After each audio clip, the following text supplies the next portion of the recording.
Vamos a leer nuestro texto, hermanos, que estamos usando para este estudio.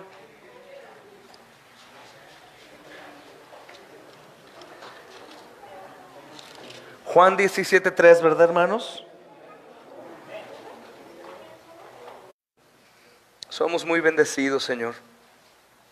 Inmerecidamente, amado Rey, Señor, estamos aquí hoy para escuchar tu palabra, Señor bendito, y para ser edificados. Ninguno de nosotros, Señor, merece esto, Señor. Pero a ti te ha placido ayudarnos, bendecirnos, Señor, y permitirnos, amado Dios, estar aquí, Dios. Padre, ayuda a este pecador, que no es menos pecador que ninguno de los que están aquí, Señor, que necesita de tu gracia, Señor, que necesita de tu misericordia para poder exponer acerca de ti, Señor. No soy digno, amado Dios, no soy digno, Señor. No soy digno de estar aquí, Señor, parado enseñando de ti, Señor. Pero a ti te ha placido, amado Señor, hacerlo así.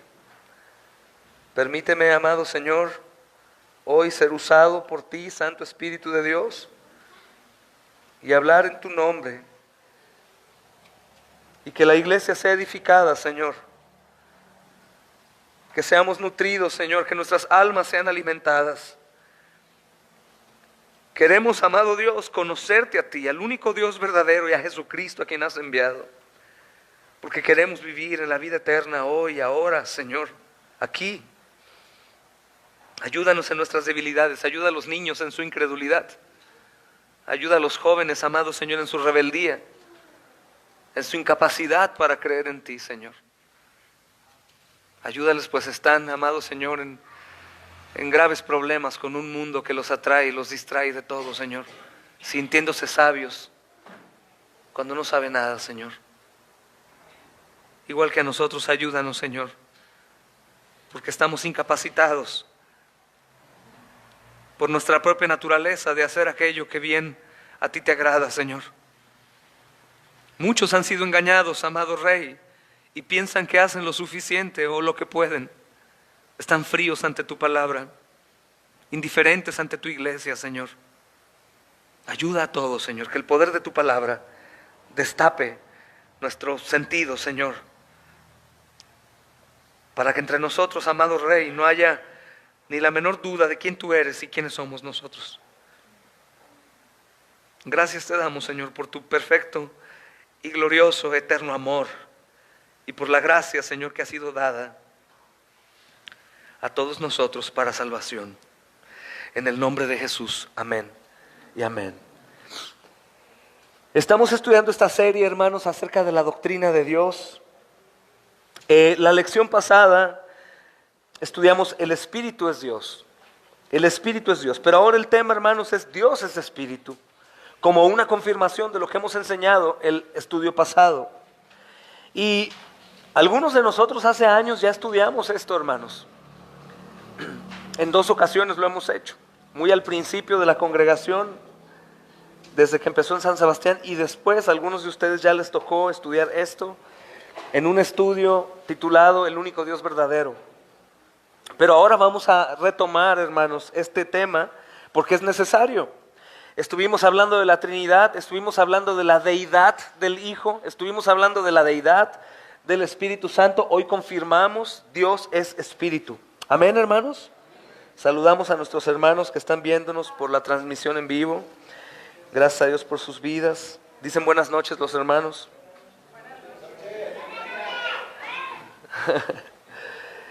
Gracias a Dios, hermanos, por esto. Y bueno, hermanos, cuando decimos que Dios es Espíritu, ¿qué es lo que se viene a tu mente? ¿Qué es lo primero que piensas acerca de Dios es Espíritu? Invisible, intangible, poder también, habla de un poder ilimitado, ¿no, hermano? Es Espíritu, es todopoderoso, pero vida, el Espíritu es vida. Hermanos, cuando hablamos de Dios es Espíritu, tenemos que recordar esto: Dios no es material, hermanos, no es corporal. No es material, no es corporal. es decir, no posee cuerpo físico. Y dos grandes consecuencias, hermanos, de esta verdad,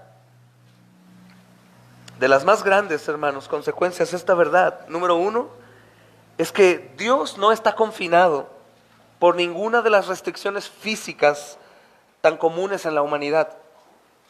Dios no está encerrado ni está incapacitado de poder hacer lo que le plazca, hermanos. Nosotros no podemos, nada de lo creado puede. Pero Dios, hermanos, no está confinado a esto. Dios no está confinado por ninguna de las restricciones físicas de la creación, hermanos. Y número dos, Dios no es visible y por lo tanto no debe degradarse con imágenes hechas por hombres. Hermanos, aunque todos nosotros sabemos qué es espíritu, es bueno, sobre todo por aquellos que les gusta estudiar el Antiguo Testamento y buscan a Cristo ahí o buscan a Dios ahí. ¿Qué explicación tienes para hablar de las alas de Dios, los pies de Dios, el ángel de Dios? Y muchas veces cometemos el error de malinterpretar, hermanos, y lo tomamos en sentido literal y decimos, es Dios o es Cristo. Entonces, ¿se materializó Cristo? ¿Ya había venido antes, hermanos, Cristo? ¿Ya se había encarnado Jesús, hermanos? No. Y muchas veces por no investigar más en esto, damos una mala interpretación. Y creo que hoy Dios nos va a ayudar mucho para poder entender qué se refiere bíblicamente hablando cuando habla de partes físicas o materiales de Dios, si Dios es espíritu, hermanos. Entonces, número uno, Dios no está confinado por ninguna de las restricciones físicas tan comunes a la humanidad. Número dos, Dios no es visible y por lo tanto no debe degradarse con imágenes hechas por los hombres, hermanos. A veces las escrituras, como te decía ahorita, hermana, hablan de Dios como si poseyera un cuerpo físico, ¿verdad? ¿Conoces textos que hablen en el Antiguo Testamento de Dios como si Él poseyera a algún cuerpo? ¿Quién ha escuchado hablar de las alas de Dios? El rostro de Dios, la espalda de Dios. Y hay una explicación, hermanos. Hay referencias, por ejemplo, a sus brazos. Hay referencias a su aliento. Hay referencias a sus oídos, a sus ojos, a su cara, a sus pies, a sus dedos. Y hay muy malas interpretaciones. Entonces, si la Biblia está hablando de estas cosas físicas o materiales de un Dios invisible, ¿cómo entonces nosotros podemos explicar estas referencias a la luz de la verdad de Dios en las Escrituras? ¿Quiénes están estudiando el Antiguo Testamento? Antiguo Testamento, ¿quién más? Hermana Moni. ¿Cómo explicas a quien te pregunta, oye mami, oye papi, oye tío, oye abuelito Beto, ¿por qué las alas de Dios?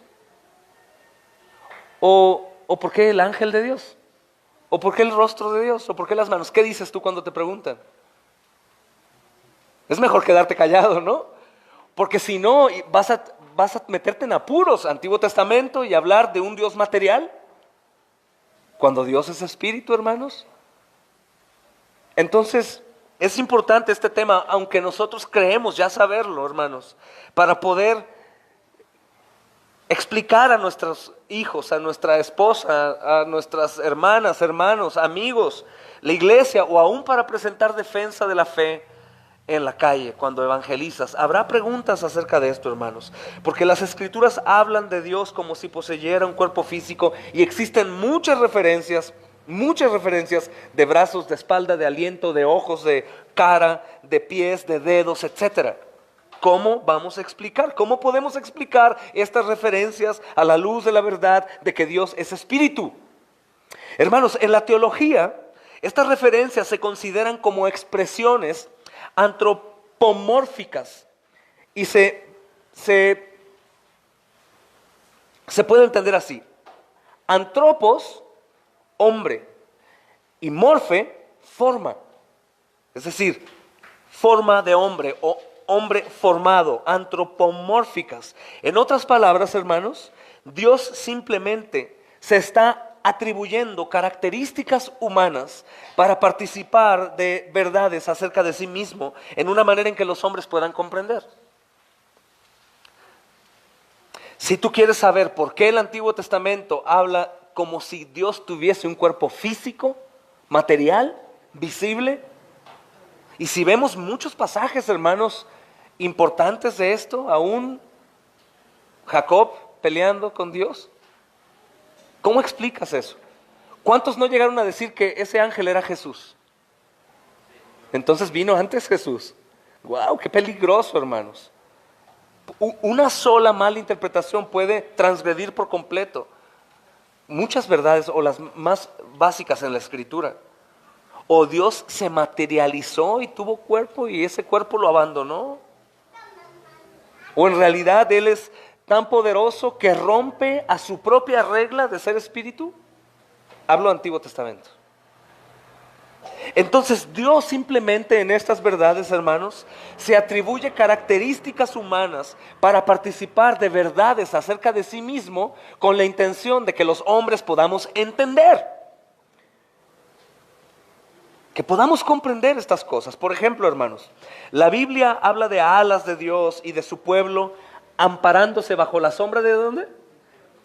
De las alas del Señor. Quiero decirte que hay muchos, y hace años lo comentaba, algunas iglesias en donde consiguen plumas, algunos charlatanes, como polvo de oro en el aire acondicionado y esas cosas, y sueltan plumas. Entonces se hace una locura, hermanos, porque piensan que en realidad han caído plumas de las alas de Dios. Entonces mucha gente cae desmayada, hermanos. Mujeres caen a pluma de las alas de Dios. Imagínate qué nivel de locura para creer que en realidad una pluma de un simple pájaro creado por el Creador es una ala de Dios. Entonces literalmente se imaginan a los ángeles con alas fuertes, pero el Dios es un super ángel que tiene alas. Esto es increíble, hermanos. Por ejemplo, versículos que hablan de las alas. Éxodo 19:4, Ruth capítulo 2, versículo 12, Salmo 17:8, Salmo 36:7, 57:1, 61:4, 63:7, 91:4, solo por mencionar algunos acerca de las alas de Dios. Su pueblo guardándose bajo la sombra o bajo la cobertura de sus alas. Hermanos, es muy absurdo o sería absurdo interpretar estas declaraciones de manera literal. Es una locura. Lo más fácil, sin entender estas verdades, pues es interpretarlo de manera literal. No, es que Dios es tan poderoso, hijo, que Él toma unas alas grandes, porque es todopoderoso, entonces usa las alas para cubrir a su pueblo. Pero imagínate qué grande es Dios, imagínate qué grandes alas. Él alcanza a cubrir todo el mundo entero. Y estamos rompiendo, hermanos, un atributo de Dios, divino y único, acerca de ser espíritu. Es Dios espíritu, hermanos. Entonces diríamos, oh, dejó de ser. Y recuerda que un atributo que debe de siempre estar en mi mente por todas las cosas es que Él es inmutable, no cambia. Dios es espíritu, hermanos. Dios es espíritu. Ahora, vayamos al Nuevo Testamento, hermanos. Juan capítulo 4, versículo 24. ¿Qué declaración, hermanos? ¿O cómo describe la Escritura en el Nuevo Testamento a Dios? Dice, Dios es espíritu. Juan 4:24, Dios es espíritu. Entonces, volvemos al Antiguo Testamento. ¿Qué sucede con los ojos, con el rostro, con la espalda, con las manos, con los brazos, con los pies, con las alas de Dios? Dios es espíritu. Entonces, esto, hermanos, explica fácilmente la verdad que estamos hoy enseñando. Dios es espíritu. Y escribe, hermano, literalmente que Dios es espíritu. Yo sé que algunos están pensando aquí, pero Jesús, y ahí vamos a llegar. Ahí vamos a llegar. En virtud de la explicación contenida, hermanos, en el párrafo introductorio de este pasaje del versículo 24 del capítulo 4, podríamos resumir que está diciendo Dios es espíritu. Y la siguiente porción, hermanos, es interesante también verla en este contexto, porque la referencia a la adoración a Dios en espíritu tiene dos significados muy importantes, hermanos. Podrían ser significados posibles. No tiene que ser forzosamente esto, pero creo que pueden ser significados posibles. Número uno, la Biblia dice que debemos adorar a Dios con todo nuestro ser, sincera y profundamente. Dice el versículo 24, Dios es espíritu y los que le adoran en espíritu y en verdad es necesario que le adoren. Podríamos traducir esto mejor, en el sentido que sea más entendible. Debemos adorar a Dios con todo nuestro ser, sincera y profundamente, íntegramente. Número 2, debemos adorar a Dios en el poder y bajo la dirección del Espíritu Santo. Debemos adorar a Dios en el poder y bajo la dirección del Espíritu Santo. Porque la referencia a la adoración en verdad, hermanos, también tiene dos significados muy importantes. Muy importantes. Número 1, debemos adorar a Dios honesta, sincera e integralmente. En verdad es honesta, sincera e integralmente. Y número 2, debemos adorar a Dios de acuerdo a la verdad. Es decir, hermanos, de acuerdo con la voluntad de Dios revelada en las Escrituras. Esto es importante notar, hermanos. Es decir, debemos adorar a Dios de acuerdo a la verdad. ¿Y dónde se encuentra la verdad? En la palabra. Así es como debemos adorar. No a nuestra manera. Es una locura ver que ahora creyentes piensan adorar a Dios a su manera y creer que está bien, hermanos. Casi hacen ellos su agenda. Voy a adorar a Dios de esta manera, no me voy a congregar el domingo, voy a hacer esto así, voy a hacer esto así. Está bien. No. Cuando dice que es necesario adorarle en espíritu y en verdad, esa palabra verdad, hermanos, es muy importante. Porque la única verdad se encuentra en la palabra. Y tenemos que adorar de acuerdo a esa verdad. Y adoración implica muchas cosas. Quita de tu mente la palabra adoración en cuanto a la alabanza. Es más, podríamos desligarlo por completo. Adoración es una vida entregada por completo en todo lo que hagas. En verdad, conforme a la Escritura. Y eso incluye todas las cosas, hermanos. Yo adoro al Señor, entonces por eso perdono. Yo adoro al Señor, por eso amo. Yo adoro al Señor, por eso soy puntual en mis reuniones. Yo adoro al Señor, por eso ofrendo. Yo adoro al Señor, por eso leo la Escritura. Yo adoro al Señor, por eso evangelizo. Yo adoro, no digo yo, digo, eso es lo que tenemos que pensar. Esa es una vida de adoración. Y tenemos que hacerlo porque las Escrituras dicen que así lo hagamos.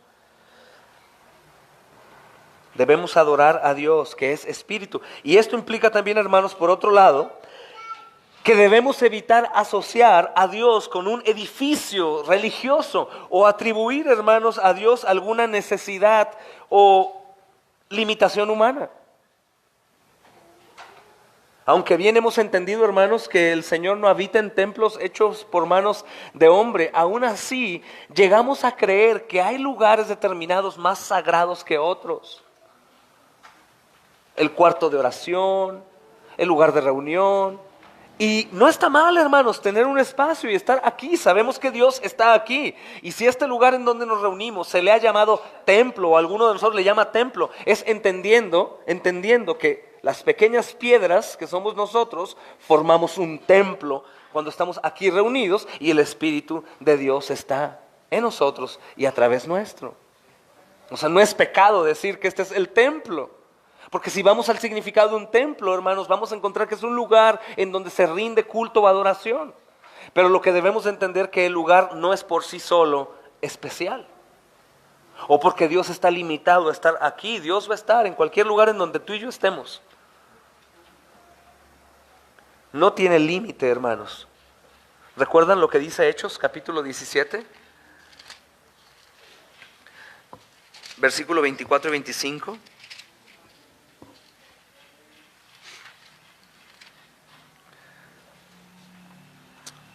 El Dios que hizo el mundo y todas las cosas que en él hay, siendo Señor del cielo y de la tierra, no habita en templos hechos por manos humanas, ni es honrado por manos de hombres como si necesitase de algo, pues Él es quien da a todos vida y aliento y todas las cosas. Entonces, el entender que Dios es espíritu, hermanos, nos ayuda a evitar asociar a Dios como con un edificio religioso o atribuir a Dios alguna necesidad o limitación humana.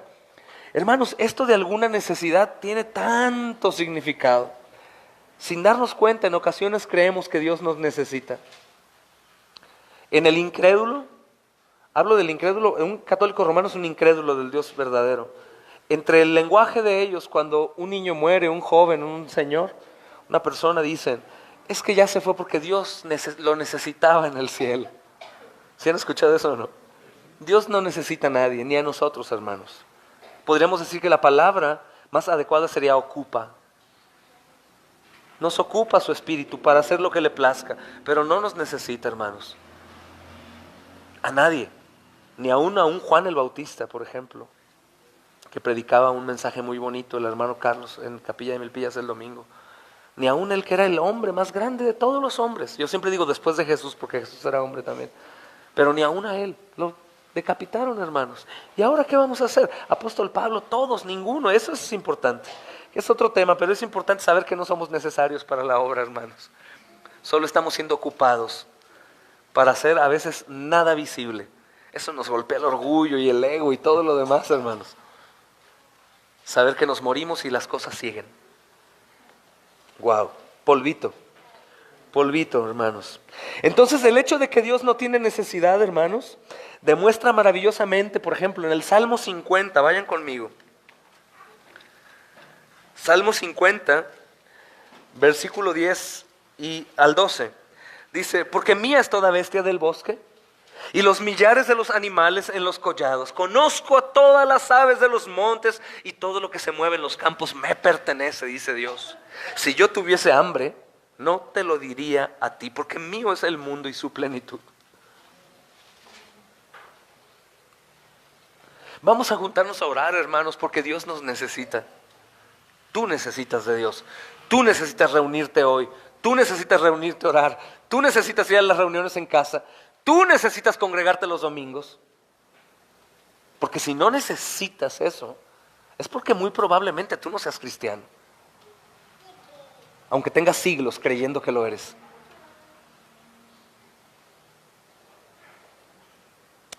Nosotros necesitamos, hermanos.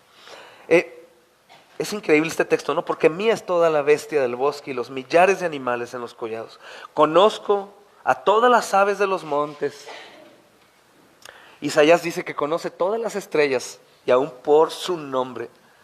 Y se ha calculado que hay sextillones de estrellas. Una cifra que yo creo que nadie sabe aquí anotar en la pizarra, hermanos. Y las conoce por su nombre. Y eso es un límite, ¿eh? Es para que podamos entender. Porque lo ilimitado no lo podemos entender. Eternidad no lo podemos entender. Uno de los motivos por los cuales tú y yo somos un tanto rebeldes y desobedientes es porque no entendemos eternidad.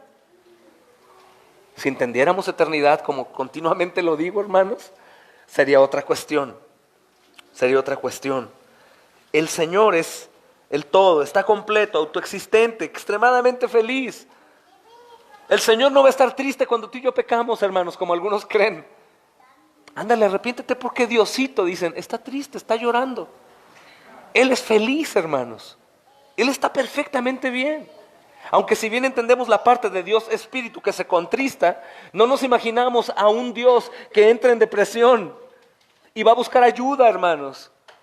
No, es en sentido figurado de que Él aborrece el pecado, que es completamente santo y que no puede estar conviviendo, teniendo comunión con una persona que no le importa y peca deliberadamente o cae en pecado, hermanos.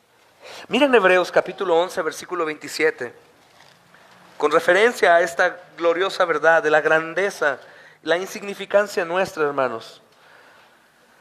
El poder de nuestro Dios y todas esas cosas de Él, hermanos.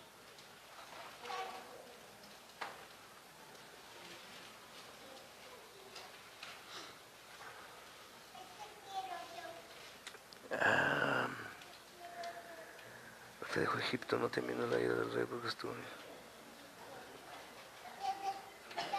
Dios, estoy perdido en el texto.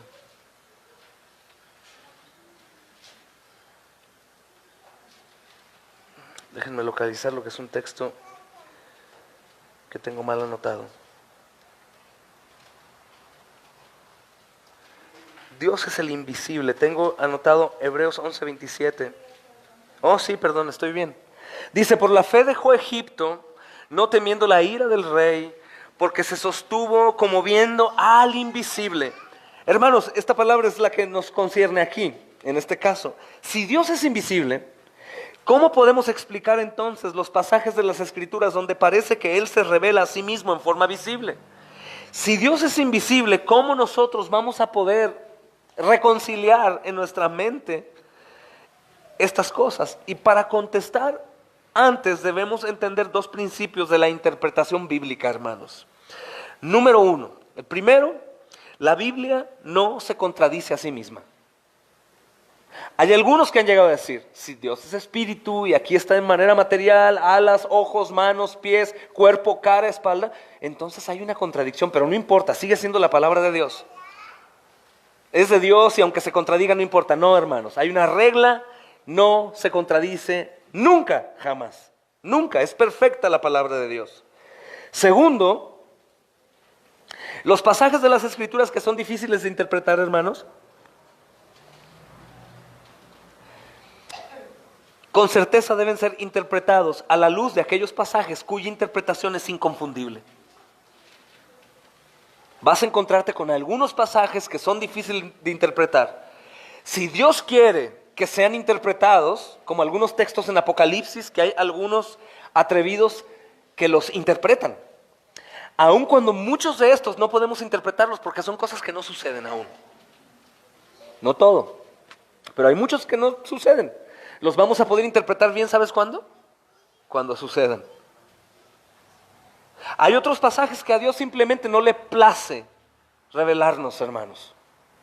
Y hay otros pasajes que parecen ser confusos, que sí se pueden interpretar. ¿Cómo entonces? Si en su contexto inmediato no encuentro el significado. Ok. Hay otros pasajes de la Escritura que me van a dar luz para poderlos interpretar. Para poderlos interpretar. El mejor para ti, en cuanto al estudio del Antiguo Testamento, del ángel de Dios, las manos de Dios, la espalda de Dios, la cara de Dios, el rostro de Dios, las alas de Dios, pues obviamente estamos hablando en Juan 4:24 que habla que Dios es espíritu. Entonces ahí tienes que detenerte y decir, ok, o Juan está equivocado, o algo me está tratando de decir acerca de las partes físicas de Dios que son escritas en la Escritura, hermanos.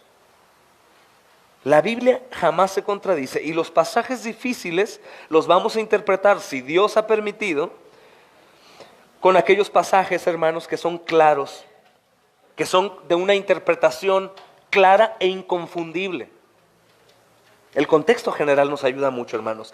Las Escrituras declaran claramente que Dios es invisible. Por lo tanto, si las Escrituras están confirmando que Dios es invisible, entonces las apariencias visibles de Dios en la palabra, con la excepción de la encarnación del Hijo de Dios, es la única excepción, deben ser interpretadas como visiones o representaciones simbólicas, hermanos. Son representaciones simbólicas de una realidad espiritual. Es así como tienen que interpretarse, hermanos. Porque si no, estaríamos diciendo que la Biblia se está contradiciendo. Ezequiel 1:1 dice que los cielos se abrieron y tuvo visiones de Dios. Los cielos se abrieron y tuve visiones de Dios. Y en el versículo 28, hermanos, el profeta resume estas visiones como una visión de la semejanza de la gloria de Dios. En Daniel 7:9-15, hermanos, Daniel tiene una visión simbólica de Dios Padre como el anciano de días, ¿verdad? ¿Qué ha sucedido con una mala interpretación? Literalmente, hay iglesias que tienen a Jesús joven, pelo castaño oscuro, con barba, y para reconocer quién es el Padre, es canoso. ¿Y el Espíritu Santo? Una paloma. Y literalmente así es, hermanos. Entonces ven una paloma y dicen, el Espíritu Santo se apareció. Ven a un hombre de barba larga, canosa, y dicen, Dios el Padre se me apareció. Es muy peligroso, hermanos, porque toda imagen hecha acerca de Dios hermanos, es algo muy peligroso. Es algo que Dios condena. Es algo que Dios condena. Y para los que están estudiando el Antiguo Testamento es de suma importancia. Porque una característica que nosotros tenemos como seres creados es siempre tratar de buscar la explicación. Entonces vamos a leer textos difíciles y bueno, el Espíritu Santo me está diciendo y saco mi propia interpretación. Y hermanos, quiero decirles que no hay diferentes interpretaciones en cuanto a la verdad de la Escritura. Hay una sola interpretación, hay diferentes aplicaciones en un sermón. En un solo pasaje podemos sacar diferentes temas. Pero la interpretación es solo una, hermanos. Solo una. Y no siempre es literal. La doctrina que tienen los dispensacionalistas tiene mucho que ver con esto de hacerlo todo de manera literal, hermanos. Entonces Daniel habla de este anciano de días. Lucas 3:22 habla de Juan el Bautista teniendo la visión de los cielos abriéndose y el Espíritu Santo descendiendo como una paloma. Si Dios es espíritu, ¿es una paloma, hermanos? ¿No? ¿No? Ahora, ojo también, en cuanto a la paloma, ¿cuántas veces Dios se ha encarnado? Entonces, si se hizo paloma, ¿se encarnó en una paloma o no? No se encarnó, ¿verdad? Pero si estuvo una paloma literalmente física y es el Espíritu Santo, entonces se encarnó en la paloma. Y tenemos que tener cuidado con ese tipo de cosas, hermanos, que aunque no es con una mala intención, sin querer lo podríamos hacer. Es una apariencia de paloma y el simbolismo es obvio, hermanos. Si no, estaríamos transgrediendo las verdades de la Escritura.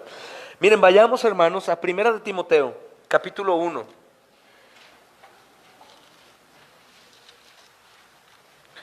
Primera de Timoteo, capítulo 1,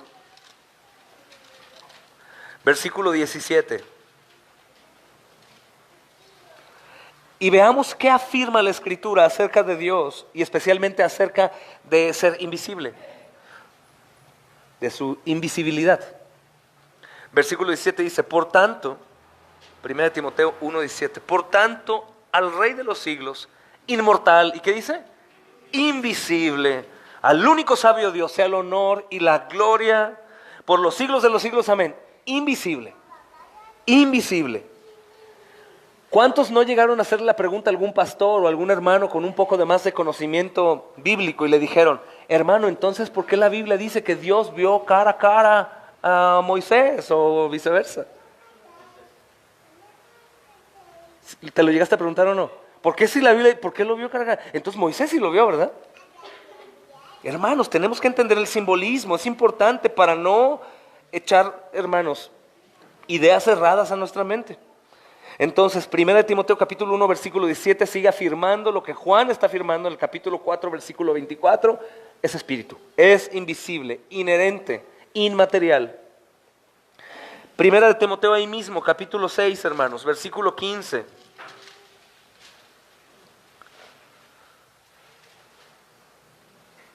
Primera Timoteo capítulo 6, versículo 15 al 16. Dice, la cual a su tiempo mostrará el bienaventurado y solo soberano Rey de reyes y Señor de señores, el único que tiene inmortalidad, que habita en luz inaccesible, a quien ninguno de los hombres, ¿qué dice? Ha visto ni puede ver, al cual sea la honra y el imperio sempiterno, amén. Son textos importantes, hermanos, aún dentro del cristianismo aquí familiar. Algunos han dicho, pues yo sé que Dios es invisible, pero lo vi. ¿Cuántos han escuchado? Soñé y vi sus piecitos. ¿Alguien te ha dicho que vio los piecitos de Jesús o no? A mí sí me han dicho, hermanos. Y hasta llorando con sentimiento, vi sus piececitos y los sobé. Hermanos, tenemos que tener cuidado. Todo es un simbolismo y es imaginario. Yo no quiero decir que Dios no puede. Dios puede hacer lo que Él quiera. Pero conforme a la verdad de la Escritura hay un orden. Este texto es fabuloso para saber cuándo en realidad sí podríamos. Ahora, Hay unos testimonios bien impresionantes en Medio Oriente, que yo los creo, porque sé quién es mi Dios. Al Señor le ha placido salvar a las personas a través de la locura de la predicación del Evangelio. ¿Y qué entonces pensaríamos sin ir en contra de la soberanía de Dios? Como qué pasará con los africanos en un rincón que murieron antes de Cristo y esas cosas. No, me refiero en la actualidad. Cristo ya vino, ya murió en la cruz, ya pagó el precio por los suyos, y hay algunos perdidos en Medio Oriente, ¿sí o no? ¿Habrá algunos que sean parte del grupo radical ISIS? ¿O dices no porque son muy pecadores? Puede haber ahí. ¿Cómo entonces pueden conocer de Dios? Hay unos testimonios que yo no puedo afirmar, pero me parecen interesantes, hermanos, en donde ellos dicen que físicamente no se le aparece, pero a través de sueños, eso dicen, confirmo, no lo puedo confirmar yo, no puedo decir que es verdad. Y estas personas sueñan, gente que persigue a cristianos, algunas personas que van y les hablan de Jesús. Algunos dicen que han visto un destello blanco junto a las personas, como una persona que destellante en sus vestiduras. Entonces ellos siguen su vida de idolatría, de religiosidad, de maldad. Y de pronto, hermanos, algunos misioneros, si no sabes qué van a hacer en donde el grupo ISIS, por ejemplo, el grupo más radical islámico está trabajando, ellos van incógnitos, vestidos como musulmanes y solamente oran. Porque si hablan de Jesús, los matan de inmediato. Entonces van orando y van dando vueltas alrededor del lugar en donde ellos creen que es un buen lugar para orar y clamar por la salvación de las personas. Y algunos de estos radicales corren al encuentro de ellos y les dicen: te vi en mi sueño, te vi en mi sueño. Tú me ibas a hablar de ese hombre que brilla en sus vestiduras. ¡Wow! No están hablando de rostro, no hablan de nada material, sino hablan de un tipo de revelación. Hermanos, algunos me dirán, es imposible, la única revelación está en la Escritura. Sí, claro, la certera, la clara, la inerrante está aquí. Pero entonces quiere decir que Dios está limitado a hacer algunas otras cosas de manera extraordinaria, hermanos. ¿Como Él le plazca? Claro que no. No quiero decir que nos vamos a basar en ello. De hecho, no lo podemos creer porque no está aquí escrito, hermanos. Mas, sin embargo, la Biblia dice que en los tiempos finales habrá visiones, ¿verdad, hermanos? Y sabemos que los tiempos finales ya empezaron. Habrá sueños y habrá visiones y cosas. No podríamos decirle a Dios, no, no puedes. Pero no material, hermanos. Porque este texto es muy importante.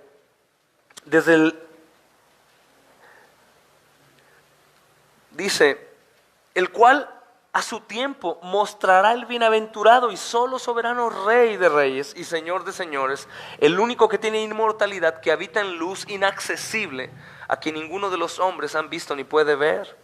Esta regla no puede romperse hasta que a su tiempo el Señor aparezca.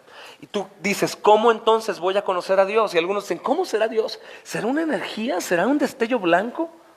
Hermanos, Dios es espíritu. ¿Sabes cómo vas a conocer a Dios? ¿Y cómo vas a vivir boquiabierto alabando por toda la eternidad? Viendo a Jesús. Viendo a Jesús. Jesús es Dios. ¿Y cómo vamos a conocer al Dios invisible? Como se conoce únicamente. ¿A través de quién? De Jesús. Muéstranos al Padre y te creemos. ¿Y qué dijo Jesús, hermanos? ¿Hace cuánto tiempo que estoy con ustedes y me dicen muéstranos al Padre? Porque ellos se referían a Dios. Él dice, ¿cuánto tiempo estoy? ¿Quieres conocer? ¿Sabías que al que vas a ver en el cielo es a mí? Estaba respondiendo, que yo soy el que tú quieres ver. ¡Qué bendición! Ese es el Jesús que adoramos aquí, el Dios, hermanos. El que es digno de toda la honra, toda la gloria, toda la alabanza, dice, y el imperio sempiterno. Qué asombroso. Oh, ahora ya entiendo por qué algunos se vuelven locos por el Señor, ¿verdad, hermanos? La invisibilidad de Dios, hermanos, se menciona como uno de los atributos que lo distinguen de toda su creación. La persona y existencia de Dios son insondables. Él solo puede ser conocido hasta donde Él escoja revelarse a sí mismo. Miren, vamos a ver unos textos del Antiguo Testamento, hermanos. que nos van a decir cómo debemos vivir a la luz de la verdad que Dios es invisible, o de la invisibilidad de Dios. Vamos a Deuteronomio, capítulo 4, versículo 11. Y vamos a leer el 12, el 15 y el 16. 4, 11 y 12. Dice, hermanos, la Escritura: y os acercasteis y os pusisteis al pie del monte, y el monte ardía en fuego hasta en medio de los cielos con tinieblas, nube y oscuridad. Y habló Jehová con vosotros de en medio del fuego. Oísteis la voz de sus palabras, mas a excepción de oír la voz, ninguna figura visteis. Dice el versículo 15: guardad pues mucho vuestras almas. Guardad pues mucho vuestras almas. Pues ninguna figura visteis el día que Jehová habló con vosotros de en medio del fuego. Versículo 16. Para que no os corrompáis y hagáis para vosotros escultura, imagen de figura alguna. 16, ¿verdad? Sí. Vosotros escultura, imagen de figura alguna, efigie de varón o hembra, figura de animal alguno que esté en la tierra, figura de ave alguna. Entonces, ¿cómo debemos de vivir nosotros y enseñar acerca de la invisibilidad de Dios? Hermanos, es clara la Escritura. Cualquier intento de crear una figura o un dibujo del Dios verdadero conducirá a una distorsión de su imagen y a una subestimación de su gloria. De hecho, a mí llega aún a molestarme bastante, hermanos, ver algunas muy buenas películas o cortos en donde la imagen de Jesús aparece. O anunciar algunos sermones, como publicidad de sermones de hermanos o imágenes, con un Jesús caminando con sus discípulos. Porque si a Él no le plació dejar su figura, hermanos, como tal, para que le tuviéramos en mente, si no es una gran sorpresa para el final. Hermanos, no tenemos que hacer figura alguna, y mucho menos del Padre. Entonces tenemos que reprender a aquellos que tienen al viejito de Díaz, barbón, al hijo y la paloma, por supuesto.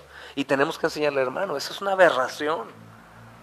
Dios es invisible, Dios es espíritu, Dios no es material. No, pero es que así me imagino, es una aberración. El Señor dice, no lo hagas.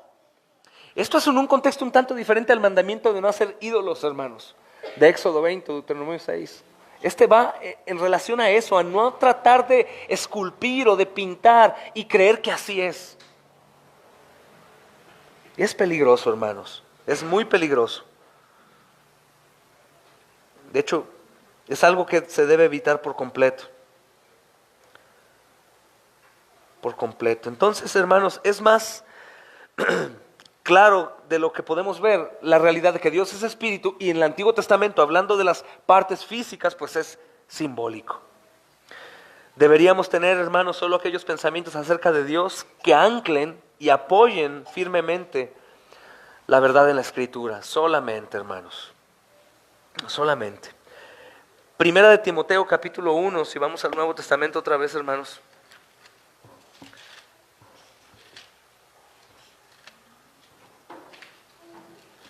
Uno 17,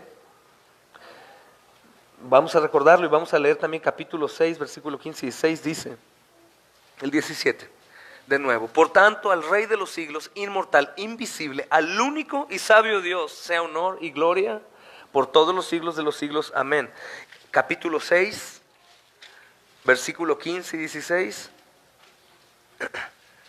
la cual a su tiempo mostrará el bienaventurado y solo soberano, Rey de reyes y Señor de señores, el único que tiene inmortalidad, que habita en luz inaccesible, a quien ninguno de los hombres ha visto ni puede ver, el cual sea la honra y el imperio. Bendito Dios. Sempiterno, siempre eterno. Amén y amén, hermanos. Entonces, si Dios es inmaterial, hermanos, quiere decir que Él es espíritu. Y si Dios es inmaterial y es espíritu, quiere decir que Dios es invisible. Entonces, ¿cómo nosotros podemos conocer a un Dios semejante? Si es invisible, si es inmaterial entonces mutará y tomará una forma de humo, de energía, de fuego, de aire, hermanos. Vamos a leer algunos versículos interesantes, hermanos, para ver cómo se ha revelado Dios a sí mismo. O sea, cómo Dios se ha dado a conocer a los hombres. Y comenzaríamos por el Evangelio de Juan, capítulo 6, versículo 46.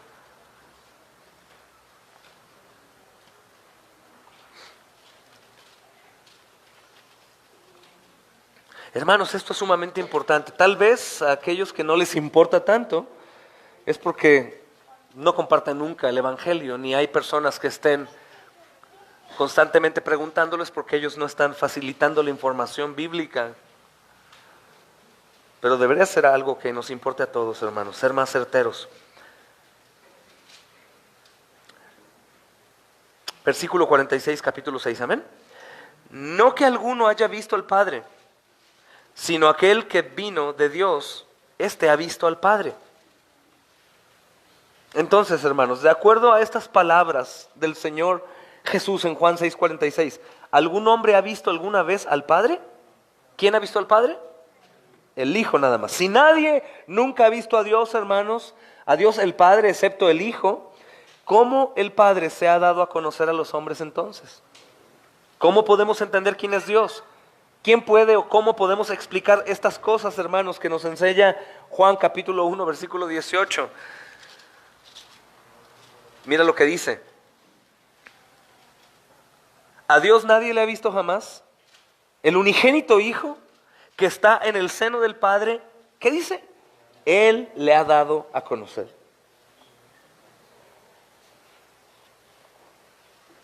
Tiene mucho sentido. Luz del mundo dice, ¿ves? Él le dio a conocer, pero Él no es Dios, hermanos. Si nadie puede ver, nadie puede conocer a Dios, cualquier humano que pudiera presentarlo sería una aberración. Nadie podría hacerlo, hermanos, porque es tan grande, tan inmenso que no podría. Dábamos el ejemplo que es como querer guardar todo el océano en un vaso, ¿verdad? El Hijo lo puede hacer porque el Hijo es Dios. Esta frase es importante, dado a conocer. Subráyala, hermano, ahí, si puedes rayar tu Biblia. Porque viene de la palabra griega, exegeomai. Y esta palabra griega, hermano, significa interpretar, explicar o exponer. El unigénito Hijo expuso a Dios. O podríamos decir que el Hijo nos explica a Dios, ¿sabes cómo? Por medio de su vida y enseñanza. La traducción viviente, nueva traducción viviente, hermanos, contiene una traducción que es muy útil para esto. Dice este texto, es diferente a la Reina Valera. No es que alguien haya visto al Padre, solamente yo lo he visto, el que Dios envió. No es que alguien haya visto al Padre, solamente yo le he visto, el que Dios envió. Y de acuerdo, hermanos, con unos pasajes que vamos a ver a continuación, Colosenses capítulo 1 y Hebreos 1:13, ¿por qué Jesús es el único que puede dar a conocer al Padre? ¿Por qué es el único que puede mostrar al Padre? Y ahí viene una respuesta, hermanos, muy adecuada y necesaria. Colosenses capítulo 1, versículo 21, mira lo que dice. Versículo 15, perdóname. Él es la imagen del Dios invisible, el primogénito de toda creación. Él es la imagen del Dios invisible, el primogénito de toda la creación. Hermanos, la palabra imagen viene de la palabra griega eikon, ¿recuerdas? Y esta palabra apropiadamente se traduciría así, semejanza o imagen. ¿Quién, sino Dios, podría ser la exacta imagen de Dios? Nadie. El decir cualquier otra cosa, cualquier otro hombre, cualquier otro ser creado sería absurdo. Nadie podría contener ni exponer a Dios. Entonces, ¿quién, hermanos? Si no solo Dios podría exponerse a sí mismo. Algún ser inferior, hermanos, no sería una verdadera imagen de las infinitas excelencias de Dios, sino sería únicamente una representación ligera y muy distorsionada. El Hijo Puede ser la imagen de Dios solo porque Él es el resplandor de su gloria y la imagen misma de su sustancia. Dice Hebreos capítulo 1, versículo 3. Él es el resplandor de su gloria y la imagen misma de su sustancia. Nuevamente insisto, hermanos, ese Dios es el que domingo a domingo se adora. A veces algunos hermanitos sin ganas, sin cantarle, con vergüenza, aburridos, dormidos en el culto, que ya se acabe, ya me enfadó el Señor, no abren la Biblia. Hermanos, es que tienen materializado al Salvador de una manera muy humana. Porque es imposible entender que nuestro Salvador es Dios mismo, este soberano Rey, inmenso, eterno, y ser apáticos con respecto a la adoración de Él. Es incoherente, hermanos. Se trata del Rey de Reyes, Señor de Señores, y creo, ¿sabes?, que cualquier palabra que intente describirlo queda corta con su esencia, con Él. Cualquier cosa. Y esto también, hermanos, nos recuerda mucho, hablando del ser espiritual de Dios, hermanos, que no hay nunca que temer en ningún lugar, nunca hay que dudar de Él, nunca hay que echar en poco el pecado. Él está. Nunca hay que sentirnos tan débiles como para no poder hacer algo para su gloria. Hermanos, Dios está con nosotros. El Espíritu que mora en nosotros es Dios mismo.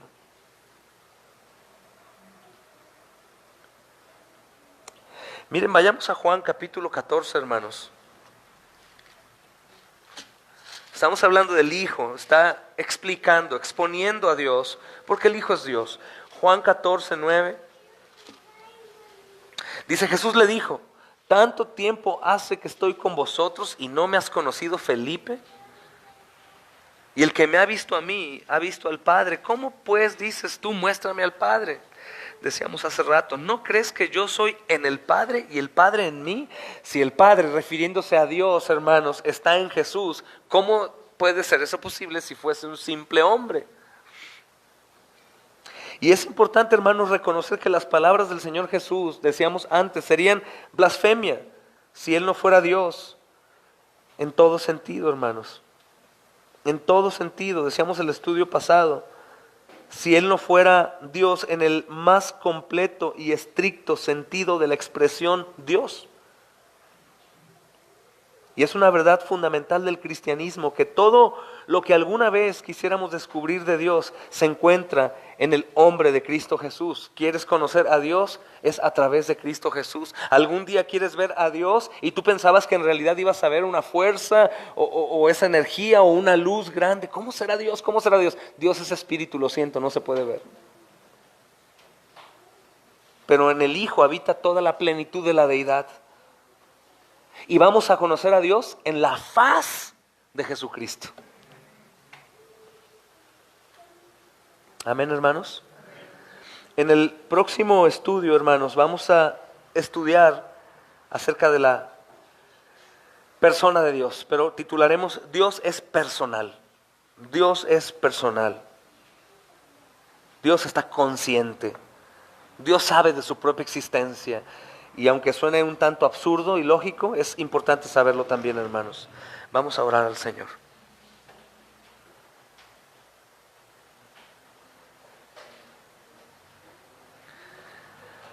Amado Rey y Señor de señores,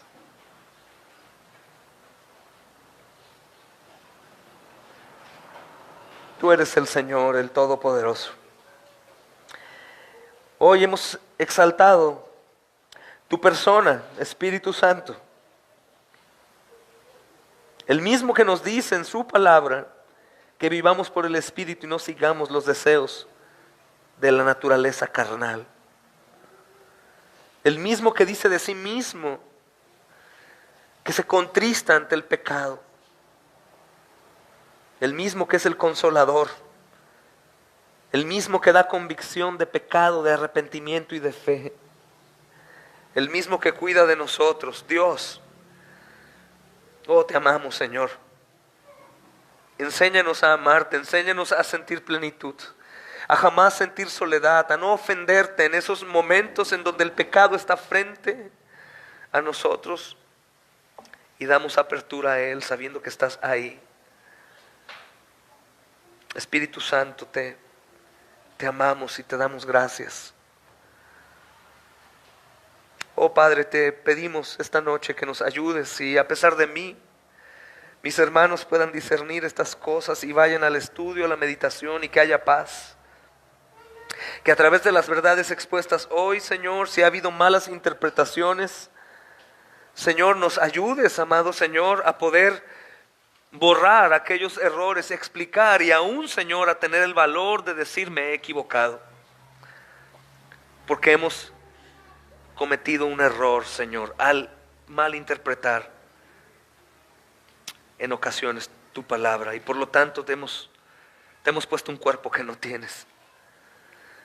Te damos gracias, Padre, por nuestros hermanos en León que estuvieron con nosotros siendo edificados por tu palabra y tus verdades, y el resto de hermanos que también hicieron de la misma forma, Señor, por cada uno de los asistentes, Señor, y por el poder de tu palabra, Señor, que aún dará vida a un muerto y atravesará, Señor, aún el corazón más duro de piedra para partirlo y sacar agua. Confiamos en tu poder lleno de gracia, Señor, para pecadores como nosotros. Te amamos y te agradecemos, Señor, nuestro amado y glorioso Dios Trino. En Cristo Jesús oramos, Padre. Amén y amén.